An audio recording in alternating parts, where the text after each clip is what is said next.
Namaskar.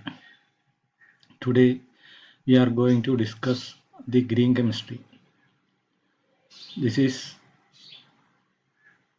a part of your organic chemistry paper, and this green chemistry comes under module 6, new frontiers in organic chemistry.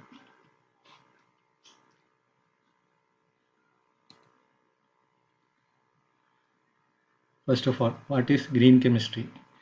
Green chemistry is the utilization of a set of principles that will help to design chemical products and processes that reduce or eliminate the use of and generation of hazardous substances. The whole green chemistry is based on 12 principles. We know that chemists design a large number of chemical products and processes in order to create and recreate materials. Some products and processes may or may not be hazardous. By implementing the 12 basic principles of green chemistry, the overall negative impact of chemical research and chemical industry can be reduced. The 12 principles of green chemistry are: first, prevention; then, atom economy; third, less hazardous chemical synthesis; fourth, designing safer chemicals; fifth, safer solvent auxiliaries; sixth, design for chemical efficiency; 7, use of renewable feedstock; 8, reduce derivatives; 9, catalysis; 10, design of degradation; 11, real-time analysis of pollution prevention; 12, inherently safe chemistry for accident prevention. Let us study the 12 principles one by one. The first principle is prevention. It is better to prevent waste than to treat or clean up the waste after it is formed. We know that a green chemist is performing pollution prevention on a molecular level in his laboratory. He designs or redesigns chemical transformations to minimize the generation of hazardous waste. This is an important step in the pollution prevention. Thus, if we decide not to make waste, then we do not need to clean it up. The second principle is atom economy. So, the synthetic methods should be designed to maximize the incorporation of all the materials used into the final product. The concept of atom economy was developed by Barry Tost in 1991. And the atom economy is a concept that evaluates the efficiency of a chemical transformation and is calculated as a ratio of the total mass of the atoms in the desired product to the total mass of the atoms in the reactants. That is, percentage atom economy, that is equal to the number of atoms incorporated divided by the number of atoms in the reactants multiplied by 100. Choosing the chemical transformation with an aim to convert most of the starting materials into the final product is a more efficient way with a minimum waste. Some examples of atom economy. Generally, most of the rearrangement and addition reactions have 100% atom economy. For example, consider the Claisen rearrangement and addition reaction. You can choose any Claisen reaction, Claisen rearrangement or addition reactions. We can find that most of them have 100% atom economy. And another example is the transition metal catalyzed reactions. They have found to have 100% atom economy. Another Diels-Alder reaction. Most of the Diels-Alder reactions have 100% atom economy because all the atoms of the reactants are incorporated into the cycloadduct of the Diels-Alder reaction. The green chemistry normally replaces the classical route of chemical synthesis with 100% atom economy. For example, consider the green synthesis of methyl methacrylate by using the palladium catalyst. methoxycarbonylation of propane. It has 100% economy, whereas the conventional old method has only 47% atom economy. Next principle of green chemistry is the less hazardous chemical synthesis. Wherever practicable, synthetic methodologies should be designed to use and generate substances that possess little or no toxicity to human health and the environment. We chemists have a large number of choices for a particular chemical transformation. So we do our chemistry with the least toxic rearrangement. This principle focuses on choosing the right reagent that possesses least risk and generate benign byproduct. Choosing the safer method in chemistry is like a screwdriver instead of a knife to tighten a screw. The knife might be able to tighten the screw, but it is dangerous.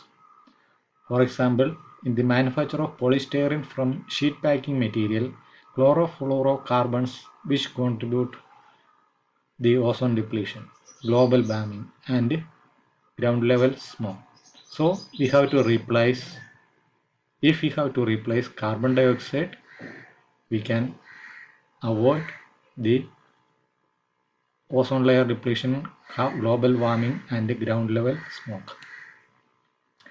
Next principle is less hazardous chemical synthesis. Another example is the green chemistry and metathesis. We know that the word metathesis means change places. In metathesis reactions, double bonds are broken and bonds are made between carbon atoms in ways that cause atoms groups to change the phase.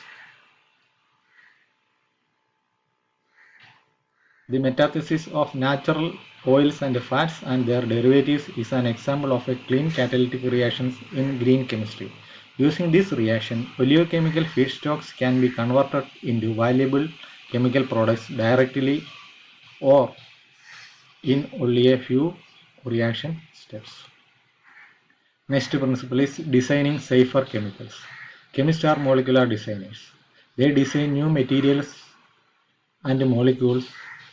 The chemical products should be designed in such a way that they should do their job with minimum toxicity to the environment or human health. So we can design our chemicals with minimum toxicity to the environment and minimum toxicity to the human health.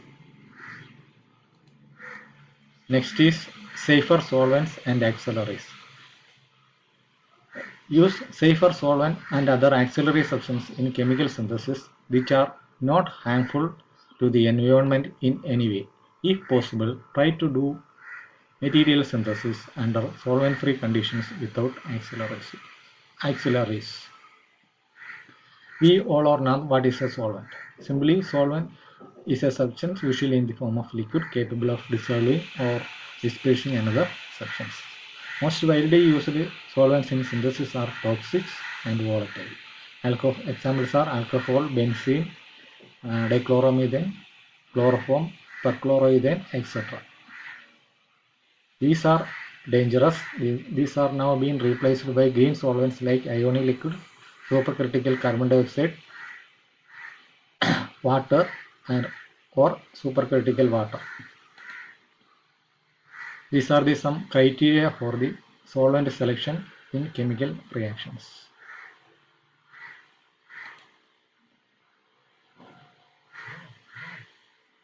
These are the different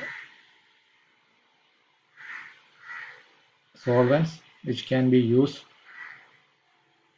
or that can be recommended by international agencies in order to do a chemical reactions. Most recommended solvents are water, ethanol, isopropyl alcohol, ethyl acetate, isopropyl acetate, N-butyl acetate, etc. Some are recommended, but it is problematic. And there are problematic solvents. There are some solvents which are problematic or hazardous. Some are hazardous, some are highly hazardous. Next principle is design for energy efficiency.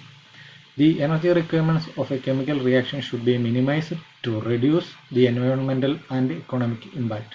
If possible, processes should be carried out at ambient temperatures and pressure. So try to do chemical reactions or design chemical reactions with minimum energy. So use uh, alternative reaction conditions such as microwave radiations and also ultrasound energy. Next principle is use of renewable feedstocks. Chemical transformation should be designed to utilize the raw material of the feedstock to be renewable rather than depleting both economically and technically. Examples of renewable feedstock include agriculture products, and those of depleting feedstock include raw materials that are mined or generated from fossil fuels. That is, we know that fossil fuels are petroleum, natural gas, and coal.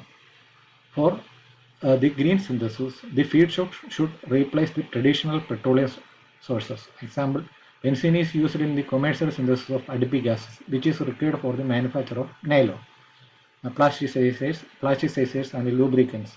This can be replaced to some extent by renewable non-toxic glucose, and the reaction can be carried out even in water, without water. Next principle is catalysis. Catalytic reagents are more superior to stoichiometric reagents. In chemistry and biology, catalyst is any substance which accelerates the rate of the reaction without itself undergo the chemical reactions. Catalysis replaces stoichiometric activation methods with pathways that leads to reduced waste and often mild reaction conditions. Catalysts are used in many chemical reactions and catalysts are specific. Then next principle is design for degradation. Design for degradation means that the green chemistry designs a new material should be in such a way that they should not accumulate and persist in the environment but break down into innocuous hazardous substances, that is degraded substances at the end of their functions. For example, we can use biodegradable polymers. Next principle is real-time analysis for pollution prevention. Analytical methodologies need to be further developed to allow for real-time in-process monitoring and control prior to the formation of hazardous substances. Real-time analysis for a chemist is the process of checking the process of a chemical reactions as it happens. Thus, we can detect the product formation at the time and save a lot of waste, time, and energy. Last principle of green chemistry is inherently safer chemistry for accident prevention. Substances used in chemical processes should be chosen to minimize the potential chemical accidents, including releases, explosions, etc.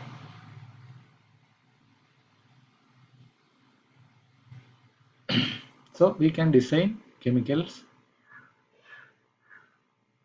based on the safety of the chemical processes.